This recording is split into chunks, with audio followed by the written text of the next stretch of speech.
Omade shema munyina jo UTV esuni omemu nsem ne amahodo so de awosamufo asonso enu ne nanwumre yaje adwa ye de esommo donhwe baako ene ye de kase yi eba na kase bo no ansana ye de bebremo no enyimaku bi da roma enna me yetumi ede ba omo ene. This week, chocolate drink. They will hear any so share. Afe best point savings and loans. Ope baby, edu sika to now sika no ho tono. Ya unya e chire nsem bia best point savings and loans. Special ice mineral water. Inso aye tu e bribe poni 24 dia fam fidie mu ene kroje. Na wo chewe ye wo be shefa. Awo be ba be shaw. A man for e be fie. Inso ade be so mo ahoi special ice mineral water. Send me ko mi ensen and aso ya sana no. Si aka sebo ye de be so mo e don ni bremu. And some are edi akutini bi ene se edom kuma wo mra hye fie na keka bi ache aban ni nyina ne se da mining lease no a wasan edi bi api so aka wo ho na wo mo se wo senka mra hye bedwafo beto wo man na so na wo mo dwendwen ho ansa na ye di bi bepi so a ye di bi api so Ben na otwemienu ni na nurse for ene midwife for etre aban no so esase ene omusika bi akam aban anhwe amomo a omunya adwuma kan bi ma omode omunyuma eto na ene omde krata aba bonten hye sa strike yi omatwa sensa kan ho bi ama mro hye bedwafo aboma baso. Attorney General Yato Ejase Mustafa Yusuf eni nipa du ba ko kana ho wo mu Edin Samendini Ashaban womam age ho sika edi. Samson Attorney General Yato Ejase eye National Service Deputy Director of Akwati Kwanso ekoje Bosia ewo bank. IGP ene Akosra Police Hospital na yademunsem ebobom. Ebeka kopiem UN ene penifo akasa se ewiase anase ewiemu sakraya ekoso no o se ye fa abefo kwanso ede ye nyoma se de be ya yebetimi aboa na ne ewiemu sakraya no etimi agina amani panso etimi eho atono. Ensima foforo bi kan wenum ho ene nyumrenu no mienu yaje adwa ye de esommo midin de amasa fonkomankoma jesi menen Kwame Owusu Ediomi afe yenhwe ensam noi edom kuma wo mra hyebedwafie akasa ede ato edwase won mo bonyo so kra sanse e wo senka aban e de beto won mo apono so e mo obesebese ho se sa adwene hwe se eye se da mining lease no ye de ma go fields for na won mo ntia se aban afa won mo achi na wachire mu ede bia ka ho ama won ntia se go fields da mine adwumaku a omutu fom eyi fom agudie de kwa amanoni enya ho faso sikapuduo obehwe ye mamra the Constitution 1922 Constitution Article 268 ekanipese se sa mining agreement we se executive ye president in a pound for omuye agreement ni bia emra ne hye omo kete se so mo de parliament na mra hye bedwafo ye nipa don Ghana fo na musifo no ye de yensa ehye krakase anase ye gitum sa ampam ko ye adwuma we de yemini ya kutuku yentiase mampeni na pamfo omoya agreement di ama mining company so ye adwuma to na mutu fom agreement yes omo de ba parliament almost 30 year agreement dem say ko 2 months omo so mutu fom na che say kwan bi so mo wi ya agudie no kwan bi so mo wi agudie no because emra ne ke so mo fam bre parliament na parliament yen ratify mo fam ba na mo so mo ye ya kan de di kan of business committee Yura mama yarega oye dom kase ni ba no dani wasan ye leader of government also minimum ya adwene yemra nini minimum ya adwene yantifi yasan raise me na me raise business committee ye consider on the floor also minimum ya adwene feri wan fa hwiamba de to so mienu we san raise and them san raise so minimum ya adwene no tumi say obi besre na che say Crocodile John or the dada and crack na fina could be nti ye mpeni se one kasa otiri ho a you boni ye kan de di kan ya kan de to so mienu aka ne press so ye wura mahama yesre no onti ase we court ba time Supreme Court am ruling on mining agreement we nya de foforo nti ususu kwa dare wa amanyo sam what the vice president, what the president, what the onim, your man penny him society or ye, essay papa. Tia share, and in Munima, so this week and next year, the next week, dear. Said you 77 previous, so Madame Munyani, no for mining agreements in fire day, and from Bra. Sabin previous, as a man penina pump for need you mona or Brasimo. Say, be a murefia, yɛde ɛkaka mo sɛ research no nyɛ senior research o man ɔmo na mo to ɔmo fa mining agreement ɛyɛ gold fields da mining no ɔmo fa mbra na ɔmo de ba na yɛhwɛ mu na bibi wo mu ɛnyɛ de titiw ɛfa land reclamation ɛna yɛn sa nyina asɛ obra den su nyina asɛ ɛna yɛfrɛ bibi sustainable mining.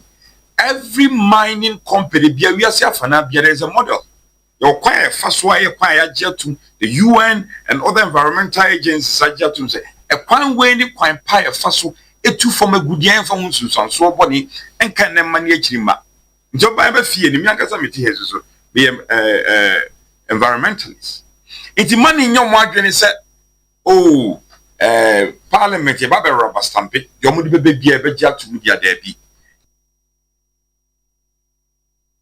Na otwe mienu ni na nurse for ene midwife for ede omona de egu form se ne aban ede omoka eno nti se aban anhwe na omusika sem wantimi anka ho asem amomo a omonya adwuma omode ose eyoyo nti na otwe mienu ni ne obekọ hospitals ahodo no ni nyina adampan esanse nurses ene midwife for etiatua na enra eye health committee or parliament ebe omoden ene omuhia ena omunya omokasa kire ena no pay ene nti asem de se nurse foi abede abetudwa se ebe na otwe mienu strike yi omatwe asensen esansen panifo ene omakasa na ne emrahebedwafie abra emrahebedwafo no etena ase na omokasa no eye abedwaku a ehwe apomuden ensem so omba no dani eye owura market na wani ono ede asem no ekache emrahebedwafo ka ho bi emafo asem emrahebedwani owura akodwo oponkroma enso ebo committee na baso ena fe fair wages for abaso se ade omaye no eyade pa no omonhwe ento aso se de be a nurse fo sikasemi ombetimi ahwe amomo.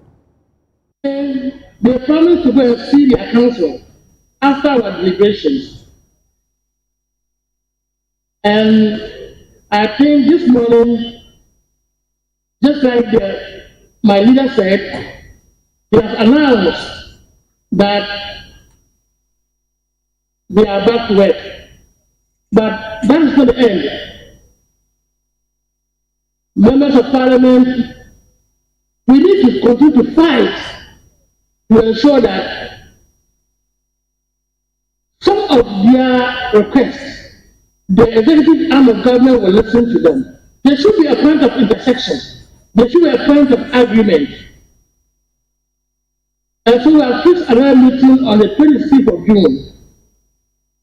But they are back to work. And I want to thank all of you here. I want to thank Almighty God for making this thing possible. Thank you. In expressing thanks to our nurses and midwives for taking this decision to take a step back and to return to post. And if you read their statement, they go in detail to explain why they have decided to take a step back. As the situation was getting out of hand and there were reports of escalating numbers in the mortuaries, it was getting very scary. And so we are very grateful to them that though they have legitimate issues to raise, they have decided to take a step back, even as further engagements go on. Speaker, I also want to in particular commend Parliament. Parliament is often thought of as a house for debate and legislation and oversight. But it is refreshing to see that in turbulent times, when it appears sometimes that the traditional actors are having difficulties, Parliament also has the capacity to intervene and to create that safe space for negotiation and resolution of difficult matters. And I think it is a point we must note and perhaps even begin to grow more. People see us sometimes very often arguing and debating among ourselves and opposing each other. In previous times, we've had very unhealthy scenes even here in the chamber. But it is refreshing to see that in times of difficulty like this, Parliament can intervene and create that space that allows for some discussions and for people to pull back. And while at that, I want to commend the leaders of the Health Committee. The chairman has shown good leadership. The ranking member, not who you are shown very good leadership on this matter in helping to adopt a bipartisan position and to call both sides to consider the issues in a slightly different light. The Speaker, as we make progress, we should also learn lessons. Maybe other colleagues will mention other lessons. One of the lessons I want to mention is the fact that when dealing in particular with the unions, especially for those of us in authority, we should be very circumspect. If you pay attention to some of the things that angered the nurses and midwives along the line, it included, among other things, attacks from them by persons who are perceived as political assigns of one party or the other. It included, among other things, suggestions to the effect that, well, if you do it, we'll find somebody else to do it. At least that's how some of them interpreted it. Mr. Speaker, it tells us that in times like this, we need to be very circumspect.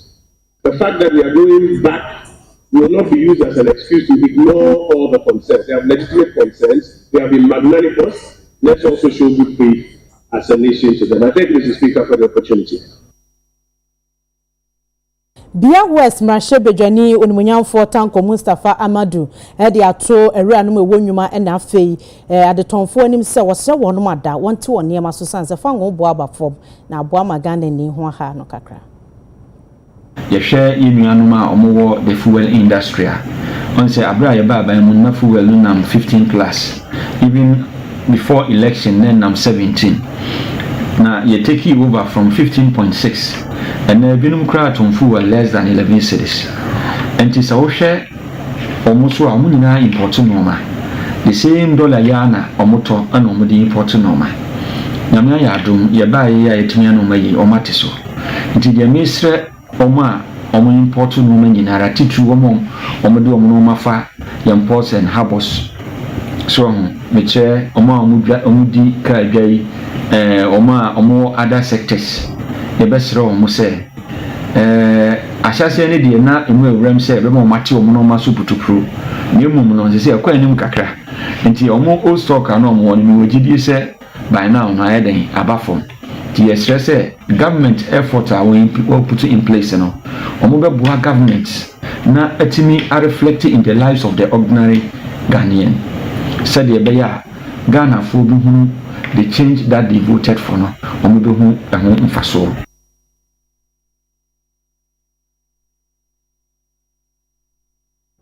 Marche Bejani a ogina ho ema BECE say owura Mustafa Tanko Amadu ene wakasa achim say aban 1 cedi levy a odeban na eya depa ebetimi aboa ama aban etimi ayempuntu juma bebre. Make us your colleagues on the other side. Who did they be politics? Nemum, Jamaica no crash pa. Say you know money wa. Deep down in their hearts, they are happy. Say this a tona den aba. Mini ani say. A tona nyeto a sabi ye de kwakomo obi di ato ne botom. Nemum a car. Make us say emududu na ano. Make us say over 80% of them was created by their own government. And then we confront to the energy sector. And no one among and I pese you too said the beya ye be clear e kana eden e free honom. Ghana need ye anado 2 minutes hineno. No we nyina ne say osori an kan yan eden esiso. Na fi so sanso ye affordable. Me kire say bon eden e wo form. And we hwe cost are you for power. E wo so yi ba. But it may solve the challenge of the energy sector now by introduction of this tax. At the end of the day, no, you bet me how na then everywhere. Mr. say impose here the cost no impo ma the ordinary consumer. Na your ton 15.6 ominia. And this is 15.6 no per liter. Na said na ton 11 cedis. Na asem ka you say a car way that so. Ye free honoma ye hu beto ye as a country ye energy sector no be ye papa me no mienu ye nkane no ebegina so e be ye affordable nti ye nto no even 12 cedis. The question is say aban no wa ha Ghana for na because na utono 15.6 as out of a time ye di to me ma NDC aban no e na NDC aban kro na hihye ye panti no e bo na ye den aba bedru say nti this is not something I say as Ghanaians no you're wasting much time on it. But the American say you should be rest assured, say confidence, any trust I did the mantle no President Mahama and Nabino. We are going to implement a lot of policies the ordinary Ghanaian. Kasamafo edema GPRTU sene nsada nsa yem wosre adrabafo eye energy levy no a aban de aba wansidi no wo monte ase no muntua nemwa na yentumi nko ye ka eda yenim afei strike na no mso mbeko no so o montwensensen ene finally no ye de yasembe ba betudwa yani government atanse ya kama nti ase aba ama ya jai sa asem no mu and once it on later no because omuma yenti ase no yie say amboama ya yi saska na de how can say bebre ye nyina nti agye atomo all transport operators agye atomo definitely want to menye brebi 100% but averagely yeah na ye di asem no ba ya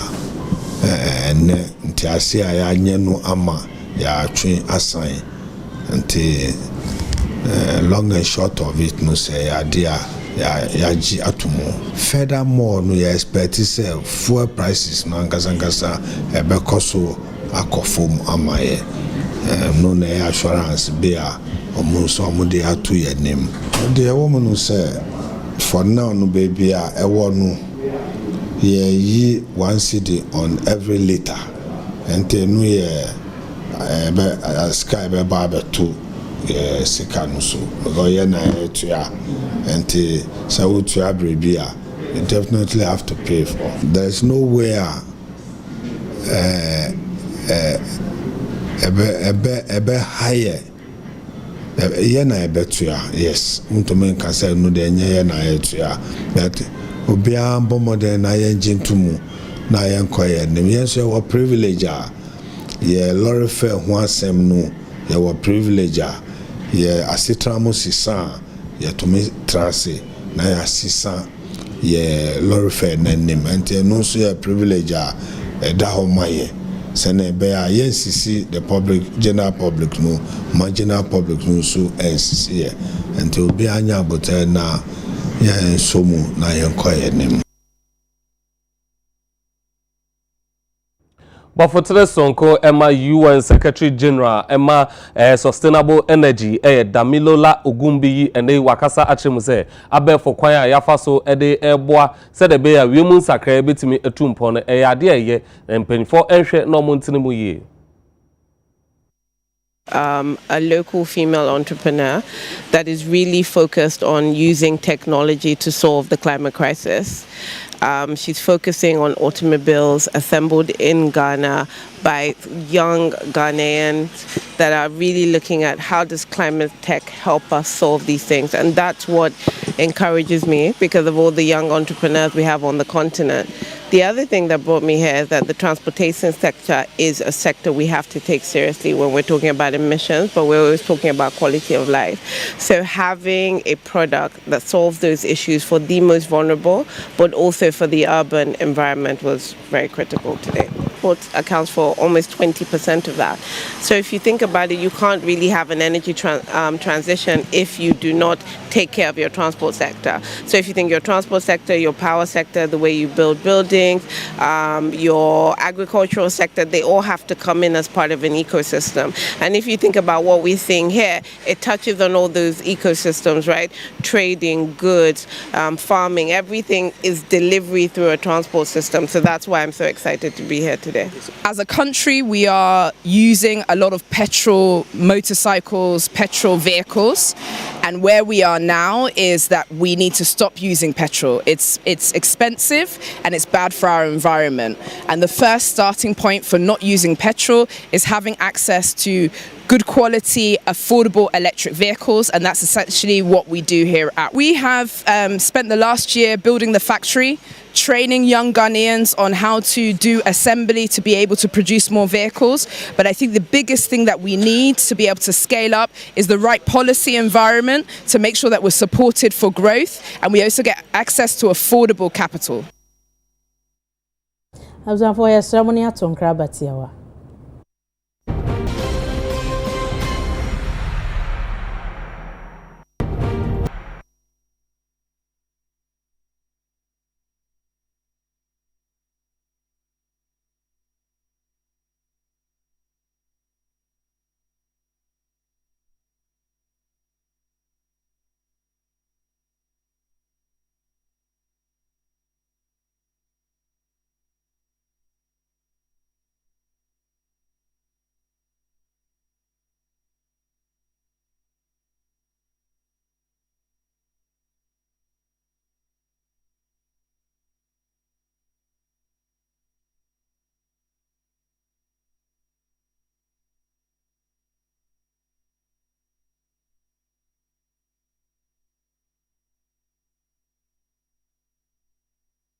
Ebusuafo ye mama kwaba ye toa kasebo ne so.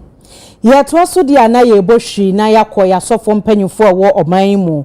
Na National Day for Prayer and Thanksgiving ya omampanyini e dia base July bosumi de dikan ye nwono wonom abona baso wo ho.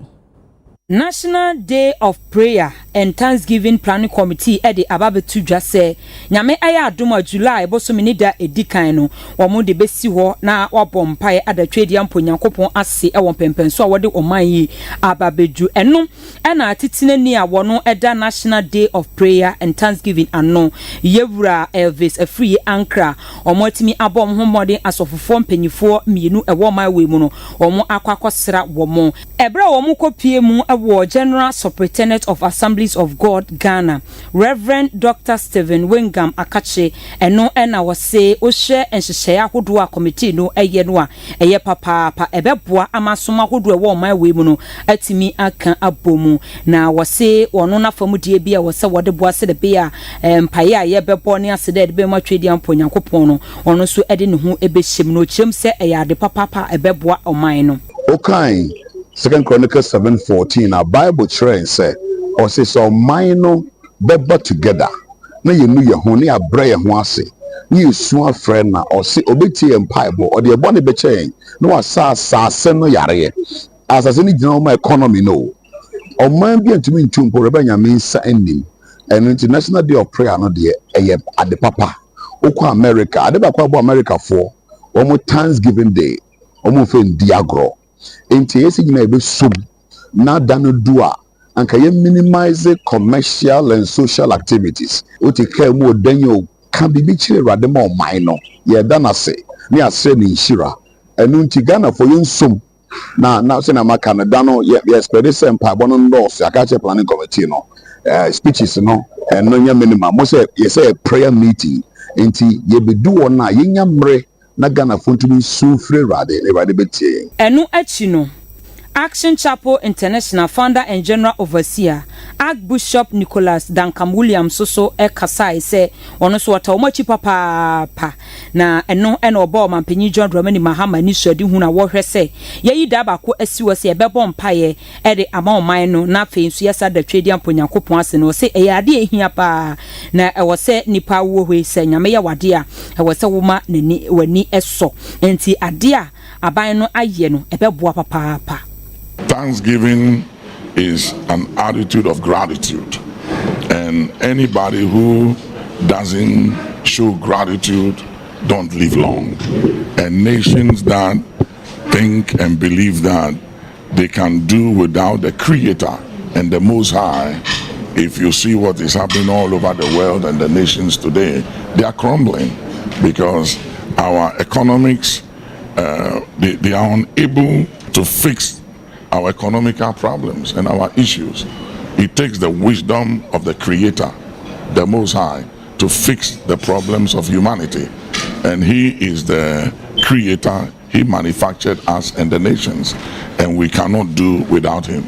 So I think it's a very good initiative, and I highly commend the leadership, the President, and the entire committee that are putting this together.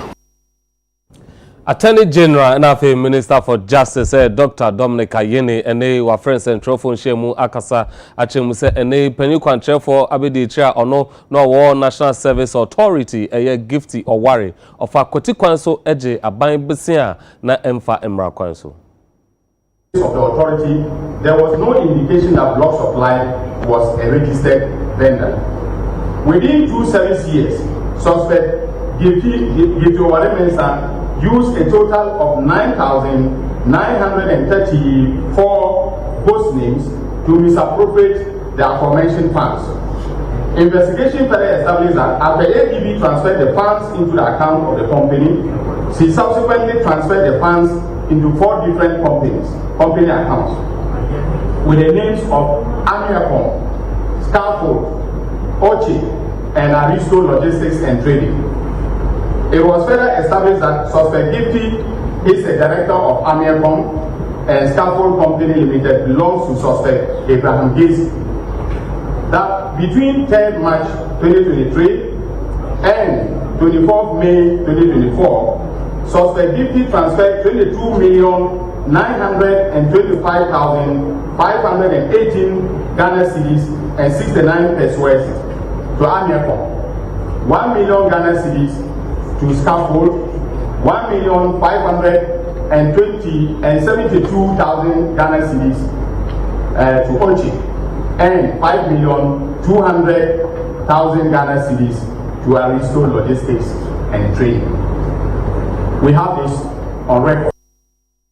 For your to answer no so na panyi kwanchefo akane na woda National Service Authority ano Yewura Mustafa Yusuf ababe to dwase woni nipedu ba akubi wo mo de ensamandina shabanka tema jizike di wo mo ewie ye no anso ho a wo mo sanam sabua kwan so dane aban payroll no data na ebo ho ban no madan dan ni nyina ani aka funtum se de be ye obi hunachi na so Attorney General se wo hunachi. Ladies and gentlemen, in or around February 2022, the management of the National Service Authority announced the introduction of a digitalization system which they claimed had saved the country some 112 million Ghana cedis. Through an app known as the Metric app, which allegedly combined facial recognition technology and identity card checks for verification and validation, the NSA, that is the National Service Authority, had blocked the enrollment of some 14,027 potential fraudsters on the scheme for the 2021-2022 service year.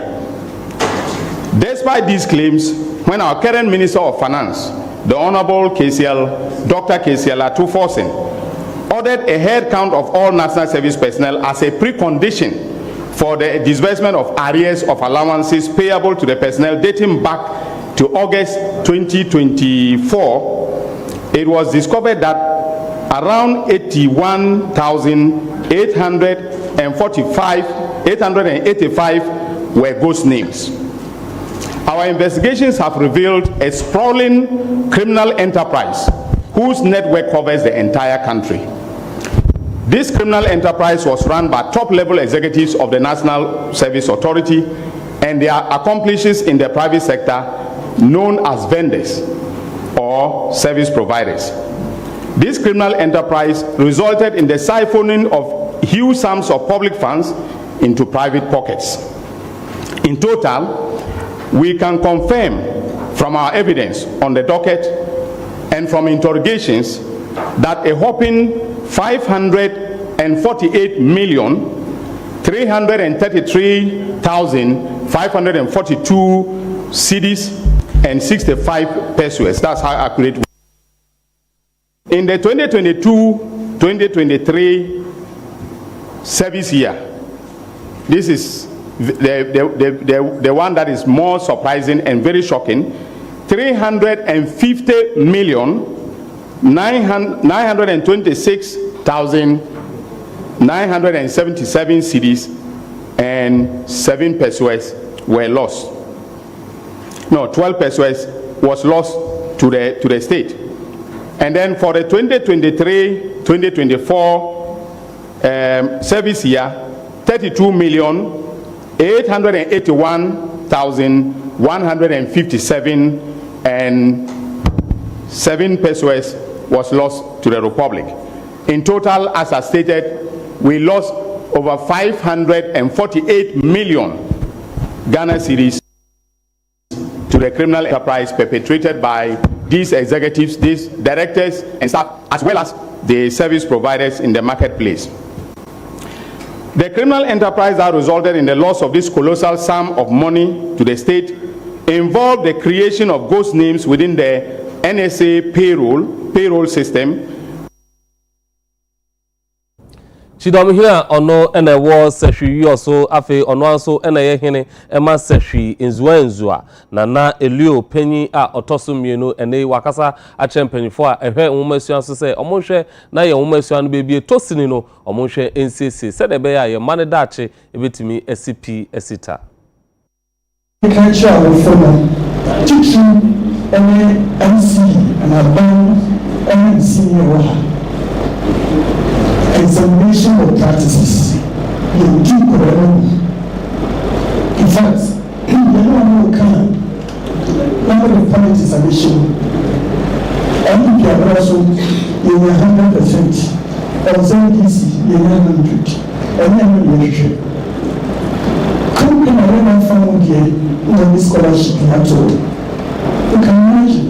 I also want to look at climate controls and so I see trace coming show. One of these kind of most some of them. You need action. Honestly speaking, Ghana as it stands now, we are producing future of hopelessness. We don't have any hope in our future. We don't cry. Grade A, our government, what is government? So it's an option.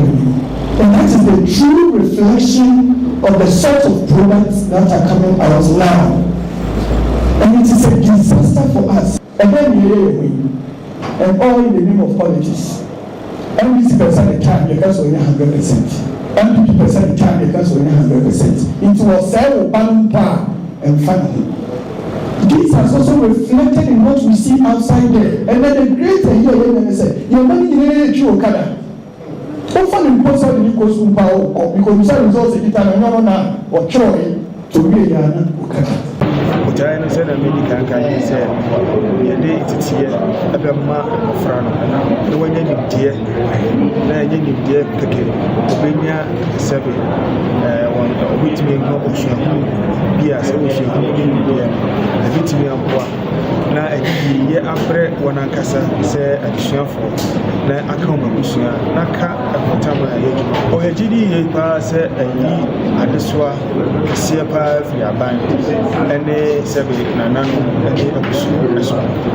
Since it is a premise, you know, being in India, a day Sakaba, but any part of sitting sending days, so you discuss and it's a jewel, and then another couple. Now you teach you to say, let us say, idea.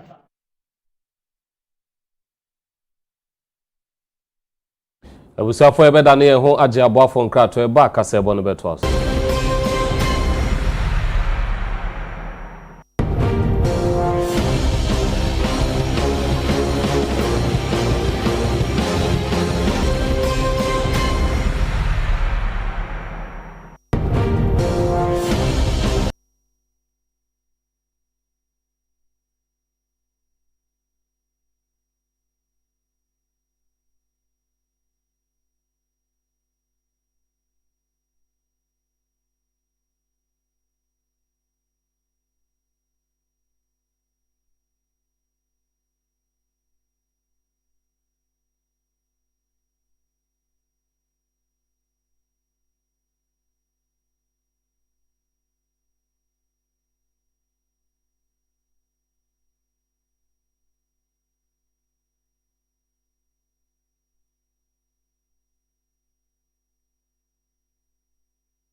nya bre atwen ye to akase bonuso ye to so dia ne de ani echemu la nkwantanai Madina onimonyamfo Fuseni Fela de atodwa se enkwada ebebo won homoden wo BECE sohwemu afie no obeboa wo no papa I'm saying ne say ye peoples are candidates of the BECE 2025 echo omonsorhe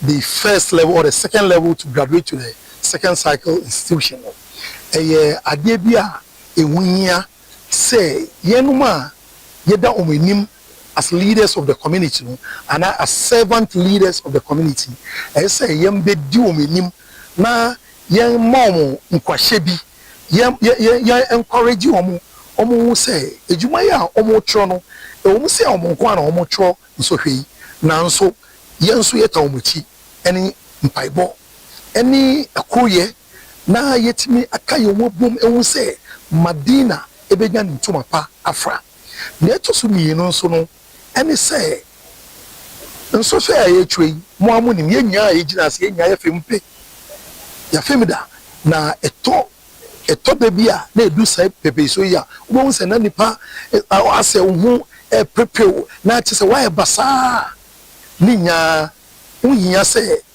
say servant leader order monim as the municipal chief executive of Lankwantana Magina Municipal Assembly no ye beba abemom encouragement parents no ye bomba kokko say wo so America kray aki because I'm say by Wednesday ye be da ejuma ni nya edi intri ye mom nkaye say woman kind of nkwala no eko weekend say no ye ni any program we be say yama nkwala ni even ejuma efi ejuma kwa say ye no woman cat na kakama because they have this Saturday and Sunday to even refresh their mind, glance through their notes na obetimi enya baby pa aka and as obetimi their tro any fan so hwe a choi into ye kai awofo no so almost wine na yenya ye boabo kakra. I'm telling you, Madina for instance yebenya one of the national best candidates in the whole of Ghana from Madina, and I have no doubt in that. And I'm Miss Mania Show say, one more bit me a born money, and yes, 6, even 7 we may consider it, but 6 is the target. One bit me, yes, I agree with you. It is incumbent on the assembly to ensure, say, ye bit me a support to, Kakrabi bit me a year a support to in your second cycle institution. Now, ye to akase bonso ane ko tifido mantem ye ko yologu botingale DA primary eno nanton mensini mu na ene adusuafo ho atoso ahye mpanifo so mbe he omwa esanse bebi omotena esuade no enye kra Saukopie mu ewo suku mu honom adesuafo ewo honom omododo ebeye wo ha ene baako na pavilion bi ewo honom ena yedi omu nyina egu ase a ye kire omade e free nursery ekopem class 5 na UTV kase ekopie mu ewo ho ne hunu ne se adehye ewo nyolungu botingli omobom homoden esi suku dan ni bi ede mamofra no na so be emfie numachi ena ensukase bi toye esai dan na ebesi ne wontimi nsan NCBM na wo hwete bia adesuafo no ewo mobo se enkwada ni bitete bench so eno omode omosre aye table ena ebi nso etete fom weinam so ama honom mpanyimfo ene PTA ede adesrede ekwa ma ban ankrankra wonsem wobie ene nyumaku ahodo nyina se omadaroma omomaye omadom se de beya enkwada no ebenya baabi part na nya asomdwe amaya kire omade ye ne Elder Saidu Alhassan edi nkomose pambani botolo PTA nkora bebre ewo school hanom nanso bibia enkoye emae nti ama mpanyimfo a yewhano yehu edwire ye bompa yese enipa bi bepie ana government be boaye ma ehawa a yefami ehu asi sisi amikese se bade se nsuo beto a school nkora ne teachers ni nyina ebedwane efria bi se nsuo ni to a omuni bebia ombegina nti ehae pa ye de yedadwi ato nkrofo bebre enim nanso enkoye emae nti ye bompa yese yebenya obi ana yebenya nkrofo bi ana government be boaye a ombetimasi 3 or 6 classroom block amaye sa 2 classroom block a ebubu eda hon ye NAC ye nkrofo amoku ma nyina ye baaye and I see sa 2 classroom block. Dako it's now ma mframa ever 2 classroom block na bibi e ma bibia say na AC ye no yenya oboafo bia obeboaye ama 2 classroom block ye betimi asansi ye adwen say ye besansi sa 2 classroom block enti yene kane MP no na odi 2 trip of sand ebegu ho maaye ono so odi sa 2 trip of sand ebegu ano bekande ye hunu biom sisi amikase ye nini pa ye de ye problem beko akotu nenim ama on beboaye enti ye hwese NGO na private organization a omo ekrom hanomo on be pie ababoaye to teshukuru ma sana hu e school e ade a e haye pa o hwe pata esi haye nursery e wo baakomu class 1 and 2 e wo baakomu na 3 and 4 e wo de esi honum na class 5 e wo sa grass structure na ejina haye nti ye bompa se ye benya obi a obepie ababoaye masa school ye benya infrastructure e wo o hwe sana school yi ti a en shada en manika a kunkwara no on be ba school nti ye stress ye benya NGO na government be boaye ama benya 6 classroom block ana 3 classroom block a yini beje asama aisa ho ho ne se table and chair esi patai mu no en shada endorse ya yewo ekroma no ya na ekope benches e de be ka ho omo bebre etna from etro yes Australia government say oma school feeding program emba school hanumu ebe boa emba school